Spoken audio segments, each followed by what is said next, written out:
Welcome, boys. In this video we will be replacing the front CV axle and wheel bearing on our 2003 Dodge Dakota. Wheel bearing is not bad, however it needs to be removed in order to get the CV axle out, unless you are going to disassemble the ball joints and the tie rods in order to swing the knuckle out of the way to get the axle out. In my case, I find it easier to remove the wheel bearing, and the CV axle itself is shot, the boot is torn, all the grease is sung out, and it makes a clicking noise. So if those are your symptoms, and you don't want to disassemble the suspension to get the axle out, then go ahead and watch this video. I have a longer version where I replace the seal as well. If you do not need to replace your seal that goes to the differential, then stay tuned and watch this video, which will be the shortened, abridged version of my long one. So we are going to have to get this axle nut off. 20, or no, it's a 30, I don't know, 32 millimeter, I think. Yeah, 32 millimeter for this big boy. And then we got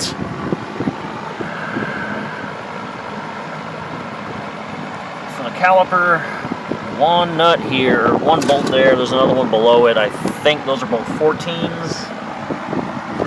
I think, pretty sure. And then inside here we're going to have 3 of these guys that hold the wheel bearing on. I think those are...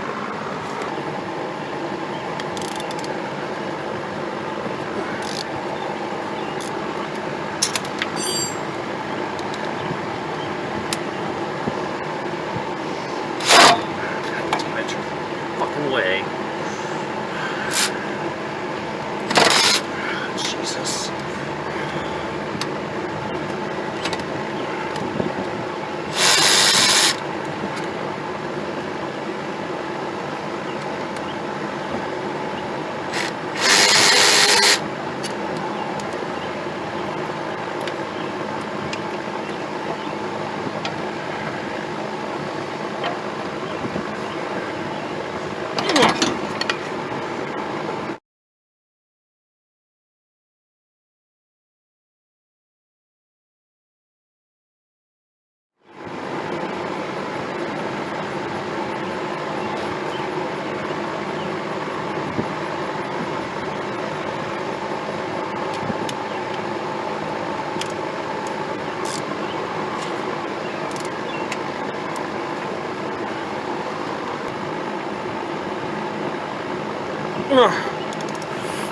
Stand correctly, got that one loose.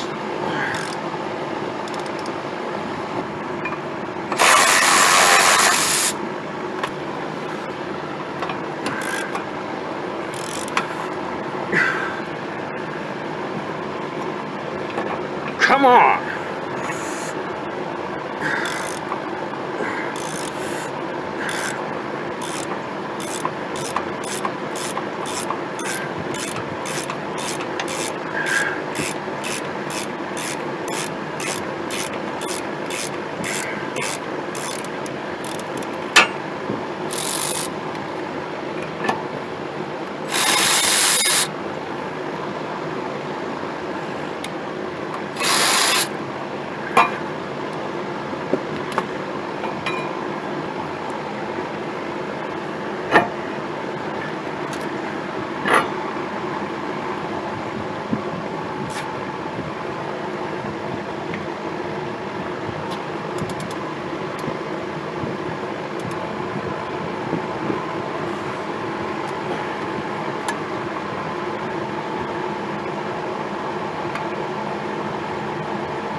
See, now this is the kind of shit that's fucking gayed up.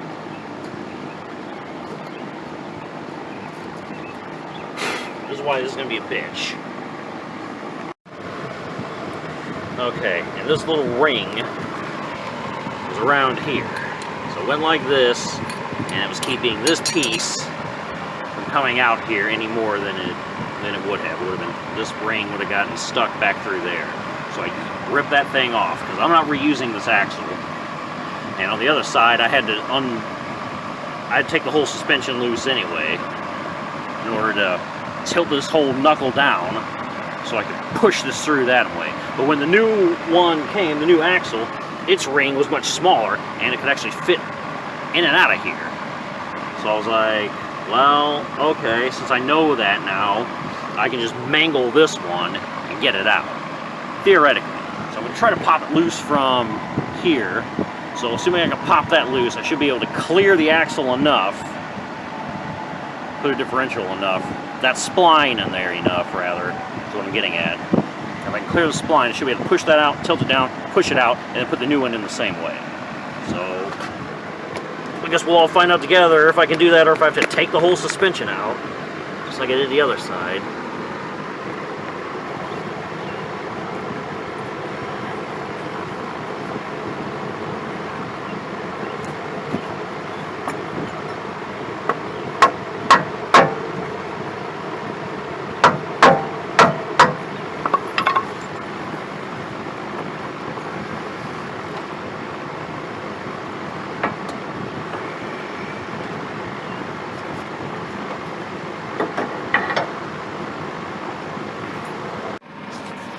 Okay, and the only thing that's really different from one side to the other,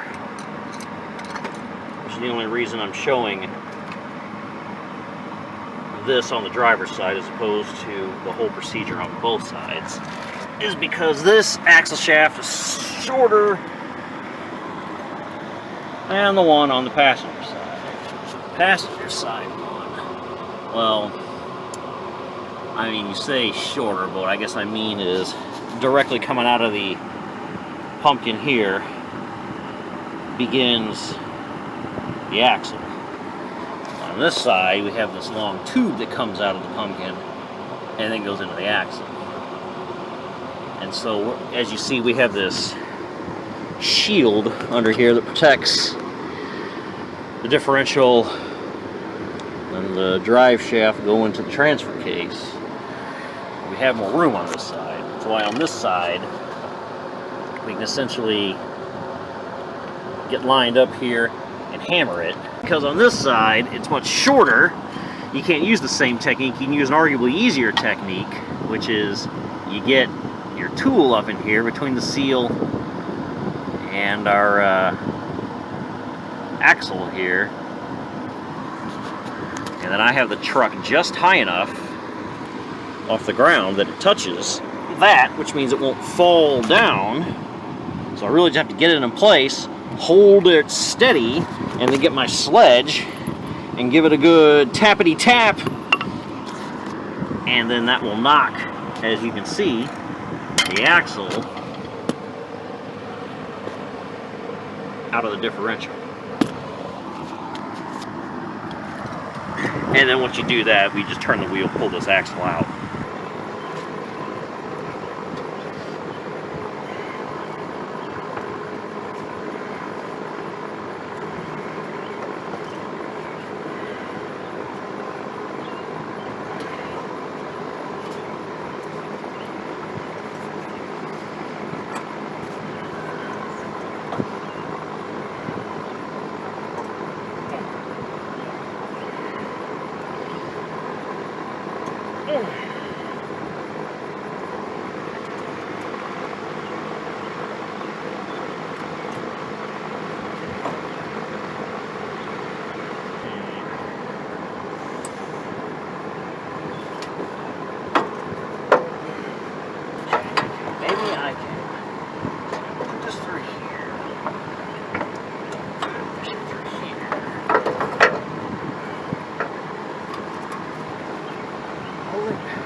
show you exactly what I did. I turned the wheel to the right. I fished it through all the way through there, then came back. So as you see, this ring clears this. So it's as far as it'll go until this cone hits it. And then from here, I can just now push it onto the spline there. So it clicks in place. And that'll be it.